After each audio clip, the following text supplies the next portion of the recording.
Et ouais les gars, fallait s'y attendre. Ferland Mendy n'entre pas dans les plans de jeu de Xabi Alonso. Le Real Madrid a décidé de le pousser vers la porte cet été. Donc au final, ils ont opté pour Fran Garcia et ils ont estimé sa valeur à 14 millions d'euros. Donc je pense que forcément, il y aura des clubs qui seront intéressés par lui. Les gars, moi je vous cache pas que c'est vraiment dommage. Moi je l'aurais pas imaginé en tant que piston, mais plus comme le troisième défenseur central dans l'axe. Il est en capacité de le faire. Et s'il n'entre pas dans les plans de jeu de Xabi Alonso, ce serait un peu gâcher sa carrière.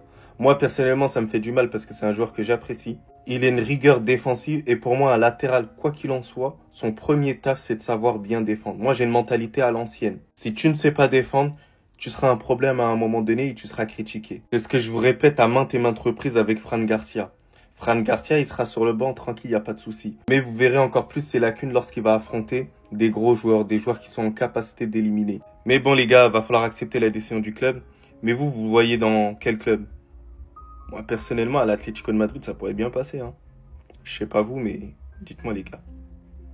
Putain, Ferland, frère. Frère. T'aimes trop les Moussous, frère. Ça, toi? En tout cas, bien, alhamdoulilah. En fait, ils allaient mettre Chouamini dans la merde, écoutez. Comment ça? Parce que tu sais, comme il est parti et qu'ils ont gagné, parce qu'on parle pas du vrai sujet, vous avez tourné autour du pot. C'est quoi le vrai sujet? Non. Mais qu'ils ont gagné, que Kylian était parti. Oui, mais comment ils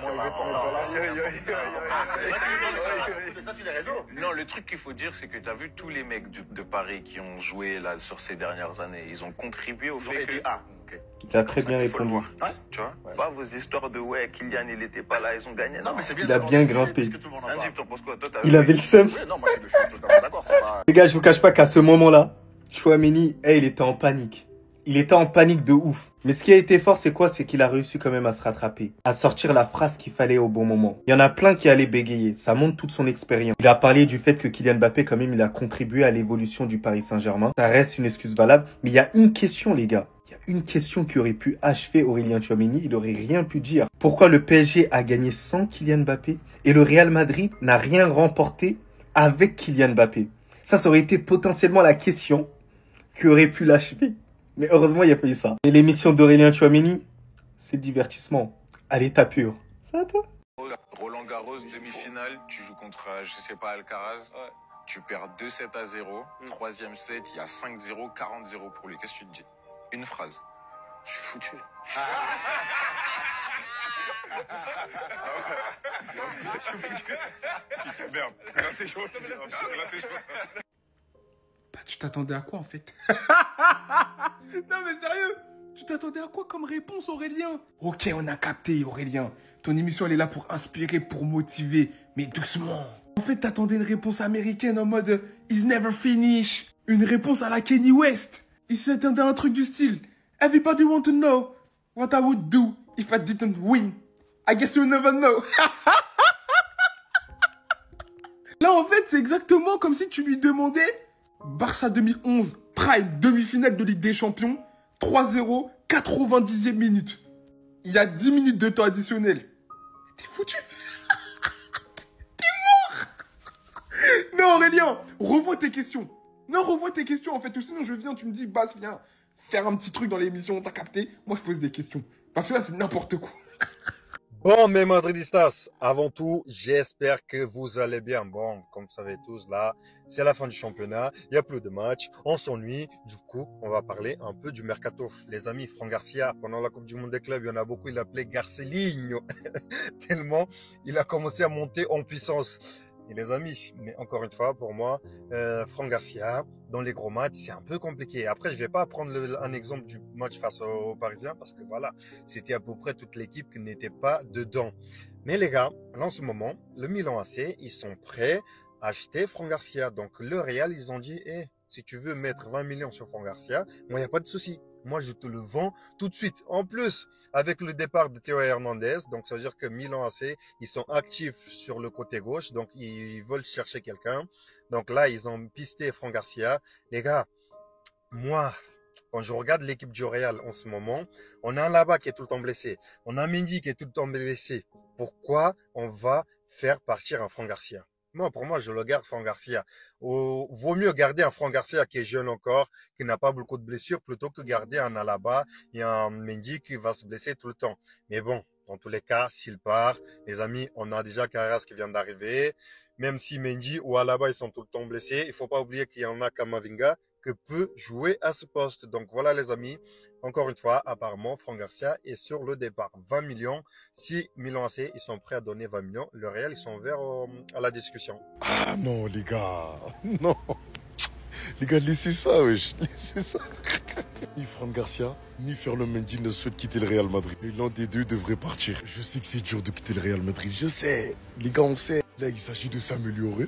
Hein? Il s'agit de s'améliorer. Carreras vient d'arriver. Les gars, il faut faire de la place. Celui qui a plus de chances de quitter le Real Madrid, c'est Ferland Mendy. Je m'en remercie pour tout ce que tu as fait, mais ça y est, là, c'est fini, famille, c'est fini. Tu manques clairement de régularité, tu es tout le temps blessé. Et en plus de ça, je ne pense pas que ton profil de joueur peut matcher avec le système de Xabi Alonso. Pire dans tout ça, c'est que tu sais jouer au football. Parce que les gars, ce Ferland Mendy là, allez voir. Et Fran Garcia. On a vu ce que ça pouvait donner sous Xabi Alonso. Franchement, sous Xabi Alonso, les gars, ça me rappelle ce Fran Garcia. Que les gars collaient à Rayo Vallecano. C'était trop. Le gars, il était trop fort. Fallait voir. C'est pas pour rien que le Real Madrid s'est intéressé à lui. Depuis qu'il a porté le maillot du Real Madrid.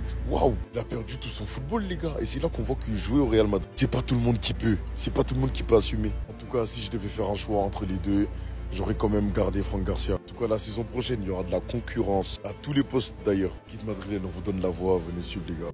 Déjà un clash entre Florentino Pérez et Xabi Alonso. Je vais t'expliquer tout ça. Alors avant de commencer, je précise, quand je parle de clash, je ne parle pas d'embrouille ou de face-à-face tendu entre Pérez et Alonso, mais je parle de divergence au niveau des idées, au niveau des volontés de l'un et l'autre pour le club. Donc, qu'est-ce qui s'est passé? Vous me direz, eh bien, vous savez que Xabi Alonso souhaite un milieu de terrain. Il veut un nouveau joueur pour l'entrejeu et, si possible, un joueur de qualité. Sauf que Florentino Pérez, eh bien, il a dit non. C'est simple, Florentino Pérez, il ne veut plus recruter cet été. Donc, Alvaro Carreras, là, que vous voyez, il a été présenté aujourd'hui, eh bien, ça pourrait bien être la dernière recrue estivale de ce Real Madrid. Évidemment, je vous mets la source de ce que je vous raconte. C'est la très sérieuse Cadena Ser, donc la radio espagnole, qui explique que le Real Madrid ne veut pas payer 100 millions d'euros pour un milieu de terrain. Et dans l'article, on apprend aussi que le Real Madrid n'a pas l'intention de recruter un défenseur central. Pour Florentino Pérez, l'effectif actuel est complet et suffisamment bon pour être compétitif la saison prochaine. Et dans l'article, on apprend que au sein du club, eh bien, certains sont d'accord avec Florentino Pérez, et d'autres sont plutôt dans le camp de Xabi Alonso et ils estiment qu'il y a encore besoin de renforts. Et on apprend que le seul joueur que Florentino Pérez serait éventuellement prêt à recruter cet été, eh bien c'est Rodri de Manchester City, mais c'est pratiquement impossible.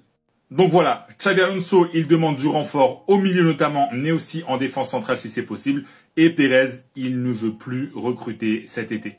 Donc si toi t'es fan du Real Madrid, dis-moi de quel côté tu te ranges. Est-ce que tu es plutôt d'accord avec Florentino Pérez ou est-ce que tu penses qu'il faut du renfort comme Xabi Alonso? Dis-moi tout dans les commentaires et si tu veux être au courant de toute l'actu du Real Madrid, je t'invite à t'abonner. J'ai vécu le départ de Ozil, j'ai vécu le départ de Benzema, j'ai survécu au départ de Cristiano Ronaldo, j'ai survécu au départ de Casemiro, ensuite Toni Kroos et Luka Modric.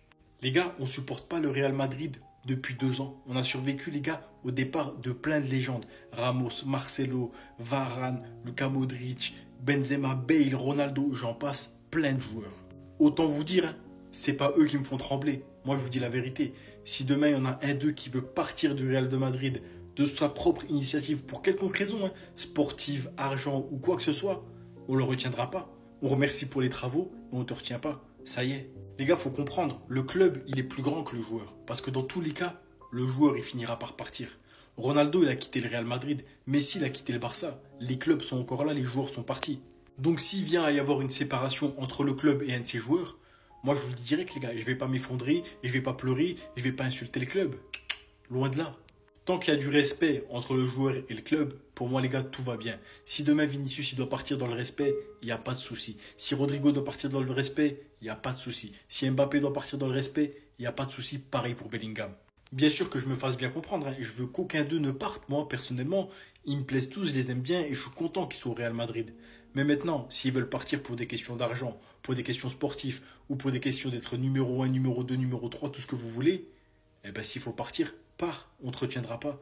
Il y a d'autres gens qui vont venir prendre leur place et nous, on va continuer à supporter le Real de Madrid. C'est nous le Real Madrid, on ne connaît pas la valeur du petit. Sinon en Angleterre, tout le monde va se l'arracher. S'il y a bien un joueur qui risque de quitter le Real Madrid dès cet été, c'est bien évidemment Rodrigo, ça on le sait. Et bah dites-vous que là, d'après les informations, le Bayern Munich s'intéresse à Rodrigo et est prêt à payer 100 millions d'euros pour lui. Cependant, cela dépendra de ce qui se passera avec Luis Diaz, parce que oui les amis, la priorité numéro 1 du Bayern aujourd'hui, c'est Luis Diaz. Sauf que malheureusement pour le Bayern, c'est aussi la priorité numéro 1 du FC Barcelone. Le frérot, il est très courtisé. Et en plus de ça, ils sont pas non plus seuls sur le dossier Rodrigo, parce qu'il y a Liverpool aussi qui vient de s'incruster. Et oui, et le plus drôle dans cette histoire, c'est que le Barça, nos chers voisins, dépendent de nous dans leur mercato. Oui, parce que dites-vous, étant donné qu'ils veulent recruter Luis Diaz et Liverpool, ils sont pas bêtes. Voilà, ils viennent malheureusement de perdre Diogo Jota. Ils vont pas non plus laisser partir Luis Diaz comme ça facilement. Non, il faudrait bien que eux aussi ils remplacent le départ de Luis Diaz. Vous voyez ce que je veux dire? Donc là, les dit, le Barça espère qu'une signature de Rodrigo par Liverpool pourrait débloquer le départ de Luis Diaz vers le FC Barcelone. Restez tranquille mes chers voisins, on est encore en train de négocier avec lui, c'est pas encore terminé.